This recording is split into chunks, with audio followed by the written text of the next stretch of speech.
The Mechwarrior Online Legends patch news of June 2024. Hi friends, I'm TTB. Welcome back to Mechwarrior Online news.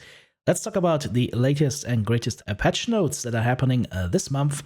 We will be getting 2 new legendary battle mechs, the Stone Rhino Assault Behemoth and the Catapult Ferroblast, as well as weapon adjustments, mech quirk adjustments, and more. There will also be a 2-week patch science sale that will go live after the patch. And there are also currently 2 events going on, one of which will give you a lot of MC and C builds in faction warfare, and the other event is going to give you 2 free mechs this month, and we of course will have a separate video on those later on. Now let's scroll down to the patch notes and let's have a look at what we get in terms of new legendary mechs. These legendary mechs will have a battle pass. Once again, this battle pass will not expire, so you can finish it at your leisure.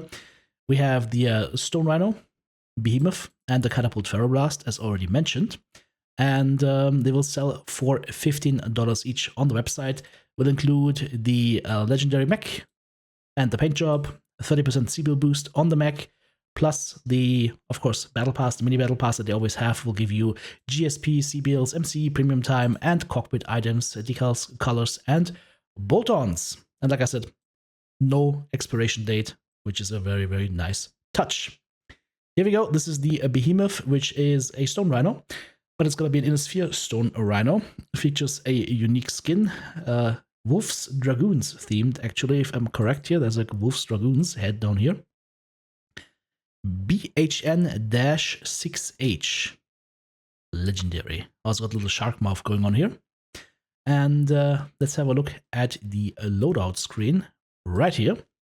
It will feature 1 energy hard point in the head, 1 energy hard point populated and 1 available, so 2 energy hard points in the right arm, 2 energy hard points in the left arm, and 4 ballistic hard points in each into the 2 side torsos, so 2 each, and a AMS hard point in the center torso.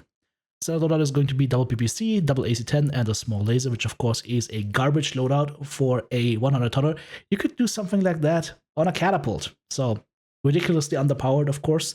Might be canon, but I highly recommend you guys to go ahead. If you buy this mech, take the standard build, throw it out the airlock, and build something good. For example, one of the builds that I, of course, am going to post. Interesting here as well is that the mech will be able to equip jump jets. Of course, this is going to be a little bit of a problem because jump jets are heavy, and on the clan side it's not a big problem because you have these beautiful clan XLs. On the Innisphere side, it's a little bit more of a challenge. The quirks are currently not shown, but the quirks have been posted later on, so we'll talk about them in a sec here. Let's talk about the next mech first, which is going to be the Catapult Ferroblast, which features a unique rusted design on this catapult. Looks kind of nice, and as you can see, we see PPC barrels, 2 PPC barrels, and we see 6 ballistic barrels in total on the arms. So this could be very, very interesting. If we scroll down, apparently there's also a bolt-on that looks a little bit like either like a mouth cover or like a plow, basically, made of rusted metal. Could be cool. Here is the loadout.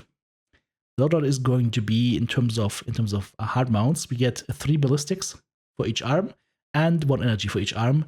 And we have a right side torso AMS hardpoint. It's got a ship with an XL, Innisphere XL, 355 engine, mag shots, and snub-nose PPCs. Speed, 106.2 kph on a catapult. This is the new Innisphere linebacker now. I'm seeing a couple of issues with this. Of course, the first thing that I'm seeing is that it's going to be very flimsy. 60 side torso armor, 36 structure. Catapults are nice for spreading damage if you twist very well, but it's not going to be very tanky. This is a close range brawler build. It's going to run a mask plus supercharger Mark III in the same component. So this thing is both mask as well as supercharger for that extra speed. So this could be very interesting in terms of top speed. Will not have jump jets though, so I think a specific tip I'm going to give you if you want to buy this mech right here is get that hill climb on max level. It's going to do wonders because if you have the more speed you have, the better hill climb actually gets in getting up on those hills. Okie dokie. Once again, quirks are currently missing. Let's go ahead and quickly scroll down past everything into the comments section. Well, at this point, I would have liked to show you the quirks, but unfortunately, PGI's forum has either eaten the images of those quirks or they have removed the quirks. From what I can see right here, it just looks like the famous spaghetti coding is happening to us once again. So the quirks are kind of like Schrödinger's quirks right now. They're there, but not there. My recommendation is wait until you can read the quirks before you make up your mind whether you're going to buy the pack or not. It is information that is important. It directly influences how good mechs can be or will be, and the fact that we don't have access to viewing them right now means you should probably hold off on buying it until those quirks are known. Now then, let's move on to the weapon adjustments. Clan Plasma gets a 0.5 damage increase. For its pinpoint damage, the splash at adjacent components remains at 1.0. Then, this is the patch where autocannon speed, aka velocity of the projectile, gets increased. AC2, Light AC2 gets up by 200 meters per second, Light AC5 up by 200 meters per second, Proto AC2 up by 200 meters per second, and cooldown reduced to 0.8 from 1.0. Interesting. Proto AC4, cooldown reduction, heat reduction, and velocity up 300 meters per second. Proto AC8, velocity up 300 meters per second. AC2, both clan and inner sphere, speed up or velocity up by 200 meters per second. LB2, clan and inner sphere, speed up by 200 meters per second. AC5, speed up by 200 meters per second. There is a theme here, right? LB5X, speed up by, what is that? 370 meters per second. Nice. UAC5, speed up by 200 meters per second. Also clan and inner sphere. AC10s, across the board, 200 meters per second up. LB10s across the board, 400 meters per second up. Ultra AC10s across the board, 200 meters per second up. And the AC20, 200 meters per second on the clan side. And the Ultra AC20 clan inner sphere, speed up by 300 meters per second. What I'm missing here is the AC20 on the inner sphere side. Is that gonna just stay at the same value? Here we have the good old Shadoken. Let's have a look at the AC20 projectile speed, and we see the projectile speed is 1100. This of course means that once again Inner Sphere is getting the short end of the stick because the clan AC20 is going to be up to 1300, but the Inner Sphere AC20 is going to stay at the lower speed from what I can read here, for no reason whatsoever other than it is one projectile instead of two, and that's probably going to be the whole reasoning behind the AC20 being a short, slow snail of a slug. Moving on to mech quirk adjustments, the Locust 3S gets the Streak SRM Ammo per ton bonus removed. The Locust 1M gets 250% extra Streak SRM Ammo per ton bonus. So 3S, no streaky. Locust 1M is going to be more streaky. Raven Hugin gets the 5% SRM for cooldown removed and gets 50% SRM velocity added instead. Very nice. I would love it if they experiment more with SRM velocity, because just like the autocannons, the SRM projectile speed or streak projectile speed, but specifically SRM projectile speed or MRM projectile speed for that matter, still too slow in my opinion. Cicadas, the 3C, gets 50% extra ammo per ton bonus for light AC2s and light AC5s. The Vipers, Viper Bravo, 10% acceleration bonus from left torso and right torso are removed, and the 5% tornado and torso twist are removed as well, so slight nerfs for the Vipers because they are freaking strong. Viper Delta, same thing, and Viper Foxtrot, the same thing as well. Hatchetman 3F gets another 100% light AC2 and light AC5 ammo per ton bonus. The Phoenix Hawk 1 gets the same thing, 100% light AC2 and light AC5 ammo per ton bonus. Shadowcats, the Shadowcat Delta has the left torso 6 armor bonus removed from the left torso. Shadowcat P has the 8 armor bonus from the left arm removed, and the left torso armor bonus is reduced to 4 from +9. Seems like the Shadowcats were doing a little bit too much. Now here come some interesting changes for the Cyclops variants, except the RGs because that one already has it. All Cyclops get an increased sensor range bonus of 250 meters. And all Cyclops get plus 150 meters seismic sensor. Comes with stock and further boosted by the skill tree to get that sweet, sweet full quadrant of seismic sensor coverage. Now in terms of changes, the 11A gets 10% range removed. Instead, the cooldown gets increased to 25% from 15%. So range bonus removed, but cooldown bonus increased. The Cyclops 10Q SRM range removed, missile heat removed. Instead, we get 10% missile velocity and 10% missile range, which is nice, but I would have liked to keep the missile heat. It is hard enough already to run the 10Q as an SRM bomber, for example.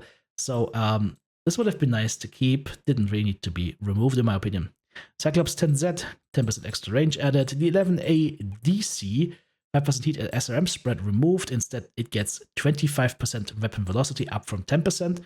I like these bonuses, by the way. Like if they give like some strong bonus that you can immediately feel, that is nice. Quirks should feel strong and peculiar. Cyclops 11P, 10% range removed, 15% missile cooldown removed. Heat bonus at minus 10%, up from minus 5%. And instead of the range and the missile cooldown, we get 15% flat cooldown and 10% weapon spread. I'm always a little bit not really I would say I'm always a little bit underwhelmed at the weapon spread bonuses. I feel like there should be a lot more. Like 10% weapon spread, you're not going to even notice that. It's completely pointless. You're not going to notice that as you're playing the mech. If this was 50%, now we'd be talking. Now if you would actually see your MRM volley or your LBX just tighten up big time, right? 10%, yeah, whatever. Rest of it interesting, of course, but this is, yeah, okay. Sleipnir, 15% missile range removed and laser range removed. Yeah, because nobody was Sleipniring with missiles or lasers, everybody shoots Daka. 5% Gauss rifle cooldown removed. Instead, it gets 15% ballistic cooldown and 10% ballistic heat, making the Sleipnir an even better Daka mech. That is, ooh, I'm gonna play a lot more Sleipnir in the future. That is for sure. Those are the patch notes. Short and sweet. Nothing too crazy going on there. I would have loved for them to have included the quirks for these mechs, specifically for the Behemoth. Here's the thing, what I can see with the Behemoth in particular, it's going to be a 100-ton in a sphere mech. It's going to be able to run the UAC 5, UAC 10 combo that, for example, the Annihilator can run very well, or the Fafnir 5, whatever, can run very well. The problem is going to be, it's going to be in a Stone Rhino. So yes, you're going to be having these insane high mounts, which is going to be beautiful and nice. On the other side of things, it is a big Stone Rhino, gets easily shot. So you're going to have to really watch where you're engaging, because those side torsos will pop off relatively quickly. And there's not a ton of structure behind that I can see. What I can see from this is there is plus 20 armor on the arms and on the side torsos, and plus 26 on the front, and plus 15 on the legs. No structure bonuses, and anything else that I could see, nothing at first glance, unfortunately. And for the Ferroblast from the mech bay right here, I can see that the Ferroblast gets 15 armor on each arm, gets 6 structure on each torso, and 6 structure on each leg, and 8 structure onto the CT.